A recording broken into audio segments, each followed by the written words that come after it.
falimaha rasuullada cutubka 16 markaasaa agriba wuxuu boolos ku yidhi waa laguu fasaxay inaad nafsadaada u hadashid kolkaasaa boolos gacantiisa fidiyey oo isdifaacay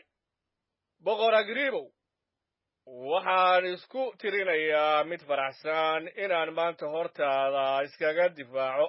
waxyaalihii ay yuhuuddu igu soo dacweeyeen oo dhan maxaa yeelay adigu waxaad khusuusatan xariif ku tahay caadooyinka iyo su'aalaha oo dhan oo yuhuudda dhex yaalla haddaba waxaan kaa baryayaa inaad ii dulqaadatid oo aad ii maqashid yuhuuddu dhammaantoodba tan iyo yaraantaydii way wada yaqaaniin camalka noloshayda taasoo bilowga aan kula dhex jiray quruntayda oo aan yeruusaalem la joogay haddii ay raalli ku yihiin inay ii marag furaan iyaguba tan iyo horraantii aqoon bay u lahaayeen sidii aan ugu dhaqmi jiray dariiqada diintayda ugu qiiro adag anoo farrisiya haddaba waxaan haatan halkan u taaganahay in la ii xukumo rajadii ballankii ilaah u qaaday awoowayaashayo oo 12 qabiilba waxay ilaad ugu adeegeen habeen iyo maalinba iyagoo rajaynaya in ay ballankaas helaan haddaba boqorow yuhuud waxay igu ashkateeyeen wax rajadaas ku saabsan haddii ilaah kuwii dhintay soo sara kiciyo bal maxaad ugu qaadataan waxaan la rumaysan karin runtii aniga qudhayduba waxaan mooday inay waajib igu tahay inaan sameeyo waxyaalo badan oo wada khilaafsan magaca ciisaha reer nasaareed oo sidaasaan ku sameeyey yeruusaalem weliba waxaan xabsi ku xidhay kuwo badan oo quduusiina anigoo amar ka wata wadaadada sare oo kolkii la dilayeyba waan ku raacsanaa oo marar badan ayaan iyaga ku ciqaabay isunugogyada oo dhan oo waxaan qasbay inay caytamaan oo intaan aad iyo aad ugu cadhooday ayaan iyaga ku silciyey tan iyo xataa magaalooyin ajnabi oo markaan dimashik u socdaalayay boqorow anigoo wata amarkii iyo dardaarankii wadaadada sare ayaan waxaan hadhkii arkay intaan jidhka marayay iftiin samada ka baxay oo qorraxda ka sii dhalaal dheer oo ka iftiimaya hareerahayga aniga iyo kuwii la socdayba oo kolkii aanu dhammaantayo dhulka ku wada dhacnay ayaan maqlay cod afka cibraaniga ku hadlaya oo igu leh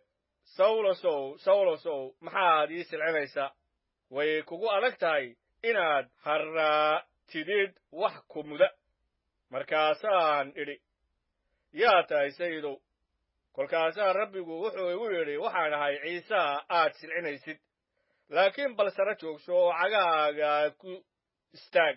waayo sababtan aawadeed ayaan kuugu muuqday inaan kaaga dhigo midiidin iyo markhaati waxyaalihii aad igu aragtay iyo waxyaalaha aan kuugu muuqan doonaba anigoo kaa samata bixinaya dadka iyo quruumaha aan kuu diri doonaba inaad indhahooda furtid si ay gudcur uga soo jeestaan oo ay iftiinka ugu soo jeestaan iyo inay ka soo leexdaan xoogga shayddaanka oo ay ilaah u yimaadaan inay helaan dembi dhaaf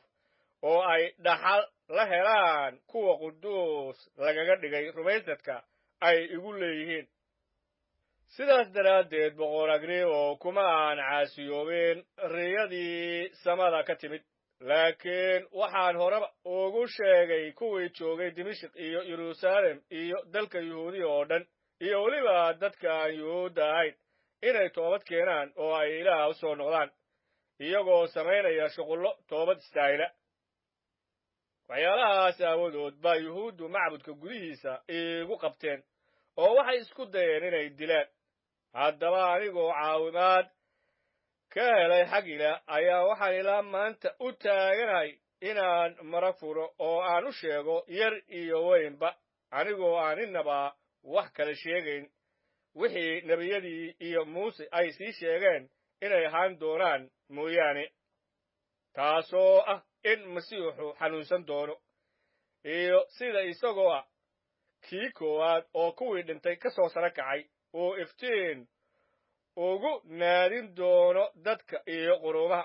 oo intuu saas isu difaacay ayaa festos cod weyn ku dhawaaqay oo yidhi, bawlosow waad waalan tahay, barashadaadii badnayd ayaa waali kuu beddeshay. laakiin bawlos wuxuu yidhi,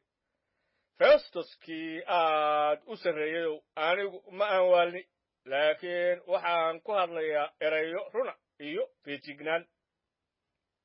waayo boqorka aan ikhtiyaar ula hadlayaa wuu garanayaa waxyaalahan, waayo anigu waxaan hubaa inaan waxyaalahan midkoodna uusan isaga ka qarsoonayn, waayo waxyaalahan laguma samayn meel qarsoon. boqor agribow, nebiyadii ma rumaysan tahay? waan ogahay inaad rumaysan tahay. markaasaa agriba wuxuu bawlos ku yidhi, wax yar baad igu oggolaysiinaysaa inaan masiixi noqdo. kolkaasaa bawlos wuxuu yidhi, waxaan ilaah ka dooni lahaa in haddii ay tahay wax yar iyo haddii ay tahay wax badan ayan ahayn adiga oo keliya, laakiin in inta maanta i maqlaysaa oo dhammu ay wada noqdaan sida aan ahay oo kale, silsiladahan mooyaane. markaasaa boqorkii kacay iyo taliyihii iyo barnike iyo kuwii la fadhiyey oo dhammu, oo kolkii ay baxeen ayaa midba midka kale la hadlay oo waxay isku yidhaahdeen, ninkanu innaba ma uusan samayn wax istaahila dhimasho iyo silsilado toonna. markaasaa agriba wuxuu festus ku yidhi, ninkan waa la sii dayn kari lahaa haddii uusan kaysar u ashkatoon.